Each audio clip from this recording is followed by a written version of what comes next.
नमस्कार, ये है किताबों की आवाज श्रेया वानी के साथ, जिसमें हम सुन रहे हैं आजादी के बाद का भारत। भारत की आज़ादी इसकी जनता के लिए एक ऐसे युग की शुरुआत थी जो एक नए दर्शन से अनुप्राणित था।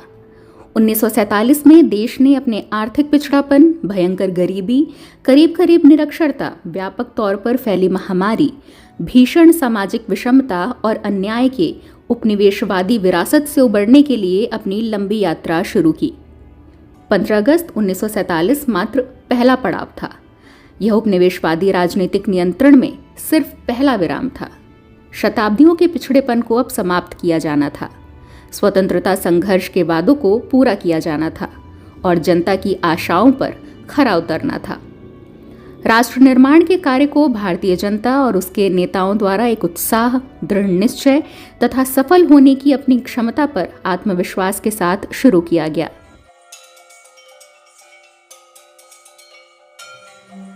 चौदह अगस्त को आजादी की पूर्व संध्या पर जवाहरलाल नेहरू के ट्रॉयस्ट विथ डेस्टिनी नामक प्रसिद्ध भाषण में उमंग से भरी यह मनोदशा झलकती है। निर्मित किए जाने वाले भारत की बुनियादी रूपरेखा राष्ट्रवाद, धर्मनिरपेक्षता और लोकतंत्र संबंधी मूल्य और तीव्र आर्थिक विकास के लक्ष्य एवं उग्र सुधारवादी परिवर्तन के ऊपर बनी व्यापक सामाजिक सहमति के साथ हुई शुरुआत बहुत ही फायदेमंद थी। इन मूल्यों और लक्ष्यों तथा इन्हें प्राप्त करने के रास्तों का खाका पिछले 70 वर्षों से राष्ट्रीय आंदोलन द्वारा खींचा जा रहा था। फिर भी यह समझ मौजूद थी कि इस सहमति को लगातार व्यापक बनाना और पुनर्निर्मित करना होगा। इस मामले में नेहरू एवं उनके द्वारा विकसित और प्रस्थापित विचारों की भूमिका बहुत ही महत्वपूर्ण थी।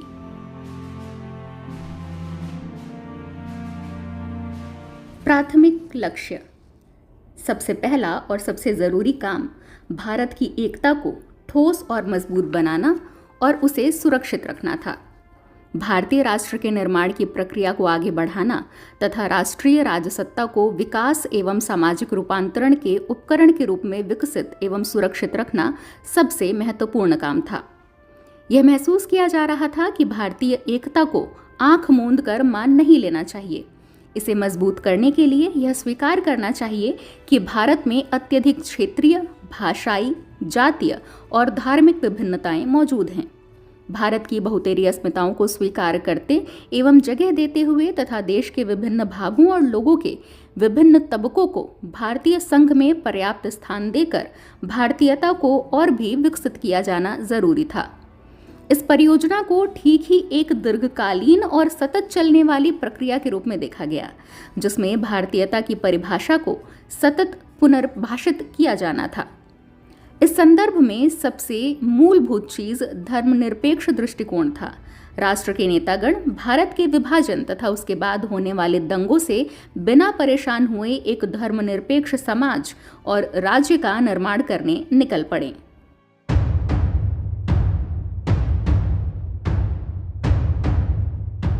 यह भी बिल्कुल स्पष्ट था कि भारतीय क्रांति को मात्र भारतीय धरातल से परे ले जाकर आर्थिक और सामाजिक रूपांतरण को इसमें सम्मिलित करना था। स्वतंत्र भारत को अपनी ऊर्ध्वमुखी आर्थिक चढ़ाई को अत्यधिक निम्न धरातल से शुरू करना था। भारत की कृषि और उद्योग की तकनीकी और उत्पादक स्तर को सतत एवं तीव्र गति से ऊपर ले जाना था। इसके अलावा भारतीय अर्थव्यवस्था विश्व अर्थव्यवस्था का एक अभिन्न अंग होने के बावजूद इसे आत्मनिर्भरता एवं बड़े राष्ट्रों के हितों की मातहती तथा विदेशी पूंजी के वर्चस्व के मुक्ति पर आधारित किया जाना था।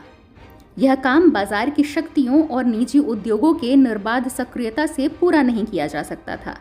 इसके लिए नियोजन एवं विशाल सार्वजनिक क्षेत्रों की जरूरत थी। इसलिए भारत विशेष रूप से 1955 के बाद एक समेकित राष्ट्रीय अर्थव्यवस्था को हासिल करने के लिए तैयार हुआ, जो प्राथमिक रूप से घरेलू बाजार को आपूर्ति करने वाले देशी उद्योगों पर आधारित था, जहां समाजवाद एक लक्ष्य के रूप में स्थापित किया गया था।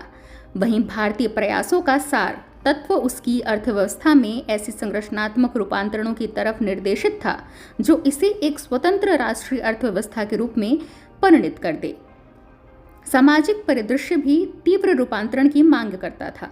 देश के कई भागों में निचली जातियों के आंदोलनों तथा गांधी जी के अछूत विरोधी आंदोलनों के बावजूद ग्रामीण समाज में जाति प्रथा अभी भी हावी थी और अछूत प्रथा का अस्तित्व बना हुआ था। निचली जातियां अभी तक जागृत नहीं हो पाई थीं। पुरुषों का करीब करीब पूरा वर्चस्व था और परिवार में महिलाओं को अत्यधिक सामाजिक शोषण का शिकार होना पड़ता था। हिंदू और मुसलमान दोनों में बहुविवाह प्रचलित था। महिलाओं को उत्तराधिकार का कोई अधिकार नहीं था, न ही उन्हें तलाक देने का अधिकार प्राप्त था। मोटे तौर पर उन्हें शिक्षा तक पहुंचने की मनाही थी। भारतीयों के लिए 1951 में निरक्षरता और अज्ञानता एक सामान्य बात थी। पुरुषों का मात्र 25% तथा महिलाओं का मात्र 7.9% ही साक्षर था। भारतीय गणराज्य के संस्थापकों को इतनी दूरदृष्टि और साहस प्राप्त था कि उन्होंने राष्ट्र निर्माण और सामाजिक रूपांतरण के लिए ऐतिहासिक महत्व की 2 महत्वपूर्ण नई खोजों के प्रति अपने को प्रतिबद्ध किया।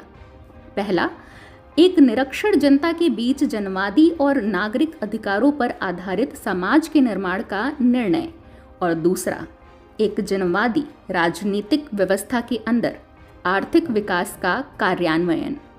अब तक के सभी समाजों में जिसमें अर्थव्यवस्था ने उड़ान भरी है या आरंभिक औद्योगिक और कृषि संबंधित परिवर्तन हुए हैं, वहां प्रभावशाली जनवाद खास तौर पर कामगारों के लिए एक जनवाद बहुत ही संकुचित रहा है।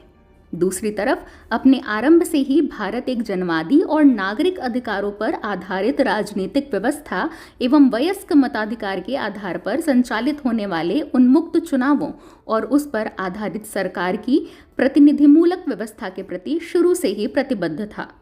इसके अलावा राजसत्ता शक्ति के अन्य प्रतिद्वंदी नागरिक स्रोतों जैसे विश्वविद्यालय, प्रेस, ट्रेड यूनियन, किसान संगठन एवं पेशेवर लोगों के संगठन के अधिकारों पर जहां तक संभव हो कम से कम अतिक्रमण करता था। देश ने जो अनेकानेक सामाजिक, आर्थिक और राजनीतिक चुनौतियों का सामना किया, उनसे निपटने के लिए लोकतांत्रिक परिस्थितियों में जनवादी तौर तरीकों का व्यवहार किया गया। नेताओं के सामने एक सबसे बड़ा राजनीतिक कार्यभार आज़ादी के लिए संघर्ष काल के दौरान जनता में आई लोकतांत्रिक चेतना को और भी विकसित करना था। नेतृत्व ने चावल की कटोरी के सिद्धांत के विभिन्न स्वरूपों को पूरी तरह रद्द कर दिया, जिसके तहत यह कहा जा रहा था कि एक अविकसित देश का गरीब आदमी लोकतंत्र के बजाय एक कटोरी चावल में ज़्यादा दिलचस्पी रखता है, और यह कि वैसे भी यदि पर्याप्त भोजन, वस्त्र और आवास की गारंटी उन्हें नहीं दी जाती है तो उनके लिए लोकतंत्र बेकार है। इसके अलावा यह महसूस किया गया कि भारत की विभिन्नताओं को देखते हुए एवं राष्ट्रीय एकीकरण को प्रोत्साहित करने के लिए एक जनवादी राजनीतिक संरचना आवश्यक है। सामाजिक परिवर्तन लाने के लिए भी लोकतंत्र को अनिवार्य माना गया। खास तौर पर नेहरू यह यूटोपियाई विचार रखते थे कि गरीब लोग वोटों के माध्यम से देर सबेर अपनी ताकत दिखाएंगे और अपनी आवश्यकता के अनुरूप प्रतिक्रिया करने वाली सामाजिक व्यवस्था को जमीन पर लाएंगे। आर्थिक विकास एवं लोकतांत्रिक राजनीतिक व्यवस्था के साथ साथ तीव्र सामाजिक रूपांतरण भी लाया जाना चाहिए, ताकि मौजूदा व्यापक आर्थिक, जातिगत और लैंगिक विषमताओं को शीघ्रता के साथ दूर कर गरीबी हटाई जा सके और लोगों का जीवन स्तर ऊंचा किया जा सके। भारतीय समाज के ढांचे को तेजी से मोटे तौर पर समाजवादी दिशा में रूपांतरित करना था, परंतु यह अनिवार्यतः सोवियत शैली के साम्यवाद से मिलता जुलता नहीं था। यह भी महसूस किया जा रहा था कि इन लक्ष्यों को पूरा करने के लिए भारतीय जनता की व्यापकतम एकता की आवश्यकता है। इसलिए स्वतंत्रता आंदोलन के दर्शन के इर्द गिर्द एक विशाल सामाजिक सहमति विकसित करना तथा इन लक्ष्यों को प्राप्त करने के लिए लोकतांत्रिक स्वरूपों का सहारा लेना आवश्यक था।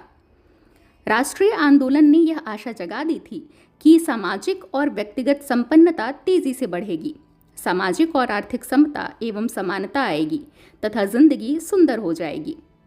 1971 में इंदिरा गांधी के गरीबी हटाओ नारे ने इन आशाओं को 1950 से चली आ रही राजनीतिकरण की सतत प्रक्रिया की तरह ही इसे और भी बढ़ा दिया। लगातार बढ़ने वाली आकांक्षाओं और आशाओं को यथासंभव तेजी से पूरा किया जाना था, ताकि आकांक्षाओं और उनकी पूर्ति के बीच बहुत बड़ी दरार न बन जाए। संक्षेप में, भारतीय जनता और नेताओं ने कुछ ही दशकों में वह हासिल करने की कोशिश की थी जिसे दूसरों ने एक शताब्दी या उससे भी अधिक समय में हासिल किया था। और यह सब कुछ लोकतंत्र के आधार पर खून खराबों और तानाशाही से बचते हुए विभिन्न सामाजिक, आर्थिक और क्षेत्रीय हितों को स्थान देने की प्रक्रिया से गुजरते हुए पूरा किया जाना था। भूमि सुधार, राजकीय नियोजन तथा शक्तिशाली सार्वजनिक क्षेत्र इस उद्देश्य के लिए सबसे महत्वपूर्ण औजार बनने वाले थे। इसके साथ ही इन कार्यभारों को पूरा करने के लिए राजनीतिक स्थिरता को सुनिश्चित किया जाना था। राजनीतिक व्यवस्था का स्थिरता के साथ विकास, सामाजिक रूपांतरण और राजनीतिक प्रक्रिया को गहराई और बढ़ाने के साथ समायोजित किया जाना था।